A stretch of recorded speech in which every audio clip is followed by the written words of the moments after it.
Bonjour. Salut. Bonjour. Qui êtes-vous? Vas-y, commence.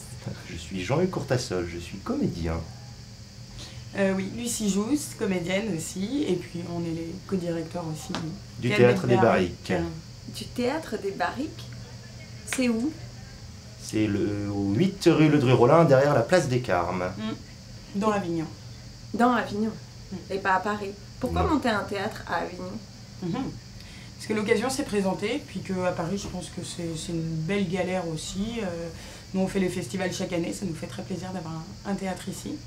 Et depuis quand vous avez ce théâtre? Là, c'est la 3e année des Barriques. Et vous l'avez à tous les deux ou c'est votre compagnie? Je crois que c'est votre compagnie qui avait un théâtre. Tout à fait, on est 4 comédiens, on est une équipe de 4 comédiens, donc on accueille les gens comme on aimerait être accueillis. Voilà. Et ça veut dire quoi les accueillir comme vous aimeriez être accueillis? Tenir compte de leurs demandes, on sait ce qu'il leur faut. Par exemple, on met une demi-heure de battement entre chaque spectacle pour que ça court pas trop, même si ça court quand même. Oui, puis le côté humain, sympathique, enfin ouais, c'est une aventure humaine à Avignon, donc je sais pas, les petits cafés le matin. Encourager les équipes à aller se voir les unes les autres, à s'aider sur les changements de plateau, enfin, créer une cohésion de groupe. Et pourquoi c'était nécessaire pour vous? Parce que vous avez déjà joué à Avignon sans ça? Ouais, c'est comme ça. On a d'abord découvert Avignon en allant dans différents théâtres. Et là, comme je disais, l'occasion s'est présentée qu'on puisse avoir un théâtre, donc on a sauté dessus parce qu'on sait qu'Avignon, on y sera chaque année, j'ai envie de dire. Ouais. Pourquoi y venir chaque année d'ailleurs? C'est le meilleur moyen de faire la promotion de ton spectacle, c'est le meilleur moyen de montrer aux pros ton travail et puis justement de pouvoir travailler sur les saisons qui suivent. Ouais, vendre des dates et puis se faire connaître auprès des spectateurs aussi. Il y a quand même des milliers de spectateurs qui viennent voir nos créations chaque année, c'est pas négligeable. Et au quotidien, comment ça se passe dans vos journées? Gérer un théâtre, jouer? C'est fatigant. Moi je trouve que c'est le pré-festival qui est vraiment le plus fatigant. J'arrêtais pas de dire au début, j'ai hâte que le festival commence pour qu'on puisse se reposer. Parce que accueillir toutes les compagnies pour les installations techniques, etc., gérer les derniers petits travaux, les dernières choses à mettre en place. Et après, première semaine un peu fatigante aussi, et une fois que c'est lancé, il y a beaucoup moins de choses à gérer sur le théâtre. Mais après, il faut être présent, voilà. Pour que les compagnies nous voient, pour que nos équipes nous voient, enfin, les chouchouter quoi. Ouais, puis voir comment ça se passe, et être sûr que tout se passe bien. Et le reste de l'année, ce théâtre qui marche pendant le Festival Off, c'est un endroit fermé ou pas? Parce que Avignon se vide le reste de l'année tout d'un coup, et on a beaucoup de lieux, moi je suis venue une fois en hiver, qui sont fermés tout le reste de l'année et qui donnent un côté très vide à Avignon, vraiment. Vous êtes ouvert le reste de l'année ou pas? Alors, il n'y a pas de programmation, à part vraiment une date par-ci par-là, parce qu'on est à Paris, donc sur une salle de 50 places, en plus, ça serait compliqué de Paris de vraiment faire une programmation. En revanche, il y a des cours de théâtre, il y a des créations de spectacles, des résidences. Il y a des compagnies qui passent, celles qui vont jouer à Avignon, pour faire leur mise en place, faire une ou deux représentations avant le festival. Et comment ça se passe avec les Avignonnais? Parce que tout d'un coup, vous devenez un peu Avignonnais, un mois par an, mais... C'est variable, il y a des gens avec qui ça se passe très très bien, des gens qui sont vraiment heureux du festival, de voir tout ce que ça amène, toute cette foultitude de spectacles et de gens, et après il y a des réfractaires, mais bon, c'est un petit peu partout pareil. Mais c'est vrai qu'on a un côté, moi à chaque fois que j'arrive à Avignon, j'ai l'impression de retrouver ma ville. Enfin, je suis pas avignonnaise, mais voilà, dès qu'on arrive en voiture, que je vois les remparts, le palais des papes, je me sens chez moi, je me sens bien.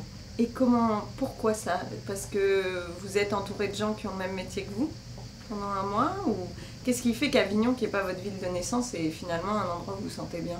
Même en dehors de l'année, on se sent bien. Ouais. Enfin, en dehors du festival, parce qu'on a vécu beaucoup de choses. Ça fait 7 ans maintenant qu'on vient tous les ans, et effectivement on a rencontré pas mal de gens, on a sympathisé avec pas mal de monde, donc c'est super agréable parce que ça nous fait un vivier de gens avec qui on peut échanger, avec qui on peut travailler, et puis tous les ans ça gonfle. Donc c'est super agréable de rencontrer de plus en plus de gens, de voir le travail de plus en plus de gens. on s'influence mutuellement, du coup, enfin, c'est agréable. Merci.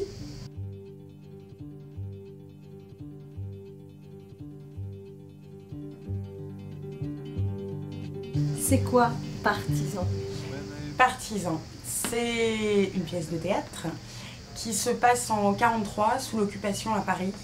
Il y a 3 jeunes résistants qui ont des idéaux politiques très différents. Il y en a un qui est communiste, c'est lui.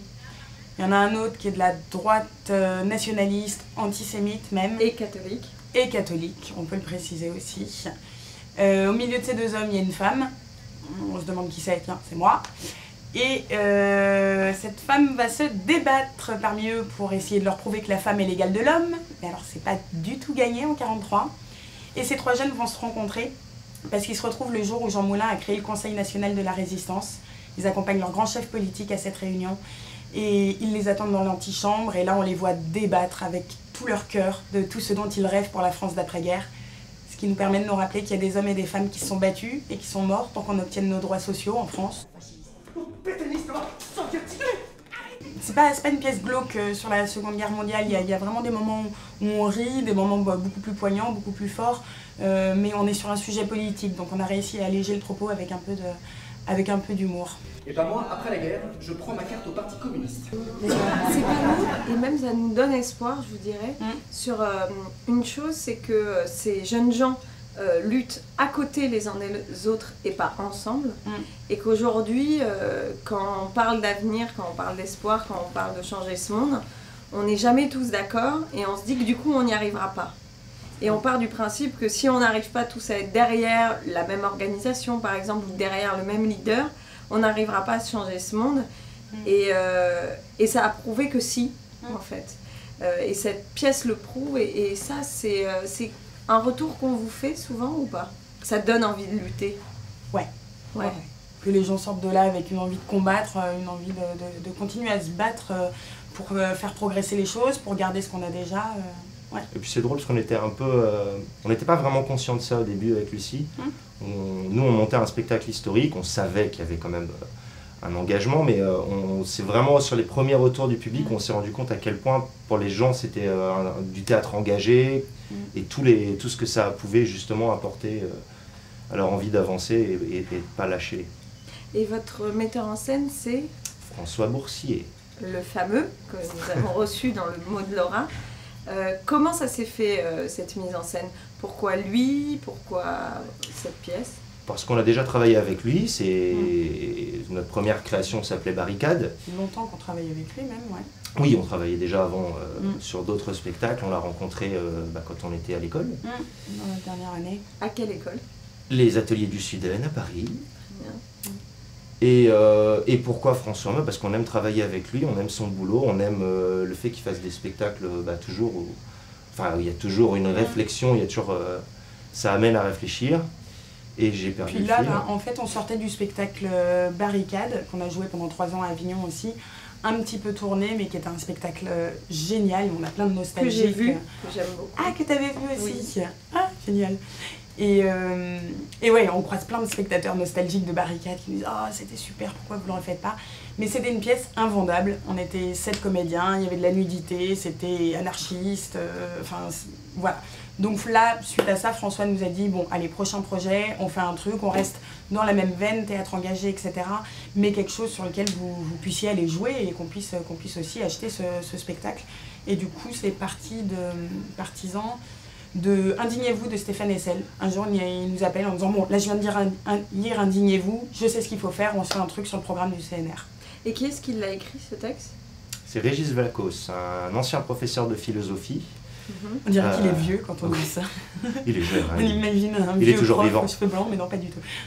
C'est lui qui nous a écrit ça. François lui a donné les premières directives. Après, nous, on a discuté. Il l'a écrit sur commande. Il nous a rencontrés, on en a discuté tous ensemble de ce qu'on voulait. Mais Lucie, quand vous disiez ce spectacle est plus vendable, pour moi, il n'est pas non plus très politiquement correct.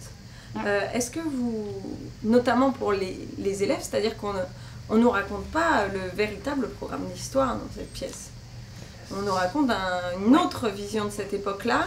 Et est-ce que vous avez eu des retours qui justement vous le reprochez ça? Non, pas du tout, parce que c'est ce que nous a dit François quand on a commencé à créer la pièce, et je pense qu'il a eu raison. Il nous a dit le fait que ce soit historique, bah, ça fait passer le pas politiquement correct.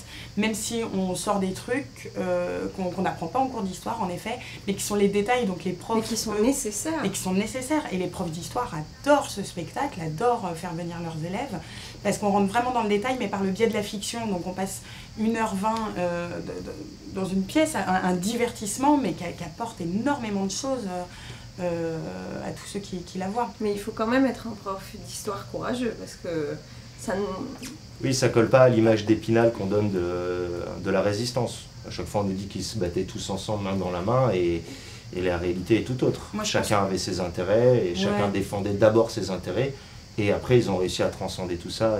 Mais je pense que les profs d'histoire, ils sont au courant de ça, donc justement, ça les intéresse vachement. Et c'est pas parce que c'est pas dans le manuel scolaire que les profs n'aiment pas. Quand tu es un passionné d'histoire, t'es passionné par tous ces détails, justement, qui rendent encore plus vrai cette réalité.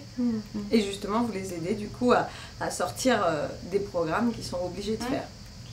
Et des clichés qu'on peut avoir il faut sur la qu'ils viennent nous voir pour avoir ce regard-là et pouvoir l'amener aux élèves autrement. Merci. Est-ce qu'on peut jouer ensemble? Très volontiers. Moi, j'adore jouer.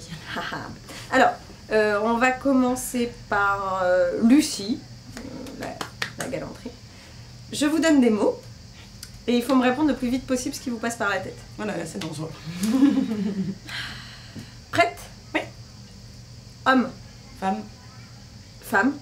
Oh, jolie. Ça va pas du tout ça comme réponse. Spontané. Et c'est pas grave. Guerre. Arme. Amour. Oh. Rien. Amitié. C'est beau. Théâtre. Passion. Compagnie. Troupe. Passé. Futur. Futur. Encore plus loin. Merci. Alors, Jean-Hugues, il a eu du coup un peu de temps pour se préparer, mais il faut qu'il oublie tout et on est reparti. Allez. Homme. Femme. Femme. Homme. Guerre. Nécessaire des fois. Amour. Une guerre, mais agréable. Amitié. Nécessaire. Théâtre. Barrique. Compagnie. Barrique. Passé. Oui, futur. Et futur.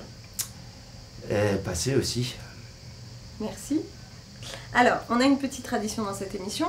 Notre invité précédent nous donne un mot. Je le garde précieusement et je vous le donne. Vous ne vous connaissez pas et vous avez le mot de quelqu'un que vous croiserez peut-être dans les rues d'Avignon et il est pour vous. Et ensuite, je vous demanderai de m'en donner un pour mon prochain compagnon de jeu. Le mot de notre précédente invitée est le mot inflouxage. Vous savez ce que c'est un inflouxage? Absolument pas. Moi, je ne savais pas, elle me l'a expliqué. C'est un peu quand on est pressé, quand on est au bout de la roulette, et c'est quand on a oublié sa culotte dans le pantalon de la veille, dans la jambe du pantalon de la veille. Il y a un mot pour ça. En tout cas, peut-être qu'elle l'a inventé, mais pour elle, ça veut dire ça. Inflouxage. Ça m'arrive d'influxer. Est-ce que vous auriez un mot à tous les deux pour l'invité de demain? Allez, vas-y. Exponentiel. Exponentiel. Pourquoi? Parce que c'est toujours plus qui grossit de plus en plus. D'accord. Ça va de l'avant et il y a quelque chose d'infini aussi dans l'exponentiel. Super, merci beaucoup. Un spectacle à nous recommander qui soit pas le vôtre, évidemment. Ah, zut alors. Mince. On en a vu des beaux cette année. On va faire un au Théâtre des Barriques. Allez. Des mots pour se dire. Ouais. Très très beau spectacle sur la condition des femmes entre la France et l'Algérie. Et même les hommes, moi j'ai été vraiment bouleversé. Pour les femmes, forcément, ça me parle beaucoup. Mais même en tant qu'homme, c'est très beau. Il y a du chant de la harpe, 4 comédiennes. À 22h22. Merci beaucoup, Lucie et Jean-Hugues. Merci Laura.